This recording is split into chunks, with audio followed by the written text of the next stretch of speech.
প্রিয় অনিমেষ, কেমন আছো? ভাবছো এতগুলো বছর পর আমি কোথা থেকে? সেদিন তোমায় দেখলাম অনেকটা দূর থেকে, রাস্তা পার হবার সময়। গায়ে একটা হলুদ পাঞ্জাবি, হাতে বাজারের ব্যাগ, চোখে মোটা ফ্রেমের চশমা। বেশ সংসারই লাগছিল তোমায়। তবু চিনতে এতটুকু সময় লাগলো না। শুধু বয়সের ছাপে একটু মুড়িয়ে গেছো, কিন্তু গালে সেই খোঁচা খোঁচা দাড়ি, ঠোঁটের পাশে ছোট্ট কালো তিল, সেই নেশা লাগানো ঘোলাটে চোখ, সবটা এক আছে, সবটা। কেবল চুলে এক পাক ধরেছে খানিকটা। অনি, তোমার মনে পড়ে তুমি যখন বলতে চুল দাড়ি না কেটে তুমি রবীন্দ্রনাথ হবে? আমি কি রেগে যেতাম সেটা শুনে। আমি শুধু ভাবি, জীবনের 22টা বছর কিভাবে চলে গেল আমাদের দুজনের থেকে। সব তো ঠিকই ছিল, হঠাৎ শেষ যেদিন তোমায় দেখলাম, সেদিন এক বর্ষার সন্ধ্যা। রাস্তাটা মরিচ পাতি দিয়ে সাজানো ছিল।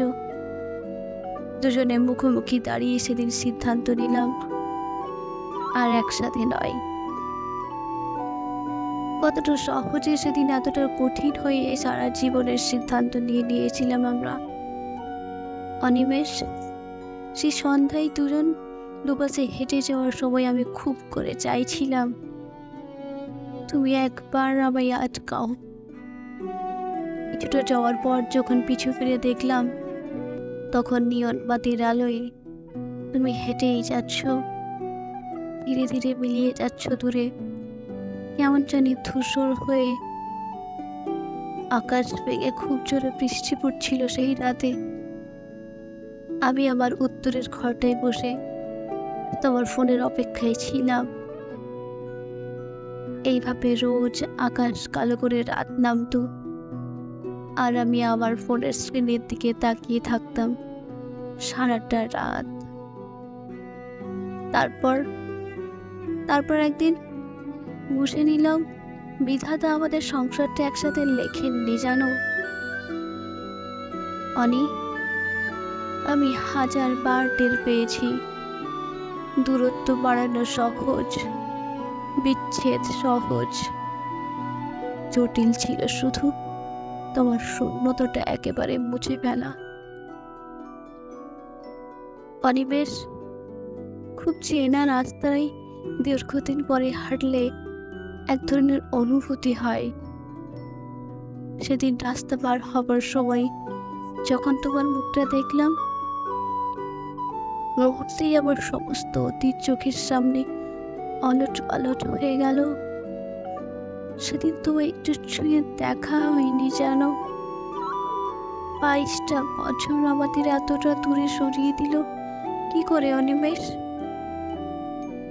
মাঝে মাঝে ভীষণ ইচ্ছে হয় জানো, পুরাতনে ফিরে যায়। আবার গোধূলির সময় শহরের শেষ মাথায় বসে জ্যোৎস্নার আলো মাখি, তোমার মোটা ফ্রেমের চশমার নিচে যত্ন করে লুকিয়ে রাখা চোখের দিকে তাকিয়ে আমি আবার নেশাগ্রস্ত হই। আচ্ছা অনি, তোমার সেই বইয়ের নেশাটা আছে? তুমি ভালোবাসতে বুদ্ধদেব, আর আমি সমরেশ মজুমদার। সেই 18 কি 20 বছর বয়স তখন আমার। তারপরেই একদিন বসন্তের মতো তুমি জীবনে এলে। আমার এখন বয়স বেড়েছে অনি, মুখে কুচকানো চামড়া, চোখের নিচে কালো দাগ, তলপেটের মেদ, মাথায় কমে যাওয়া চুল, শরীরের রোগের বাসা প্রতি মুহূর্তে মনে করিয়ে দেয় আমি কতটা মরিয়ে গেছি বয়সের তুলনায়। সবাই আমায় সান্ত্বনা দেয় জানো, কিন্তু আমার মন বলে আমি আর বেশি দিন নেই হয়তো। অনিমেষ, মৃত্যুর দরজাটা খুব কাছ থেকে দেখছি জানো। এখন এক একটা দিন আমার কাছে কেবল স্রষ্টার উপহার। বিধাতার খেলা দেখো অনিমেষ। চলে যাওয়ার আগেই বোধহয় তোমায় দেখিয়ে দিলেন তিনি।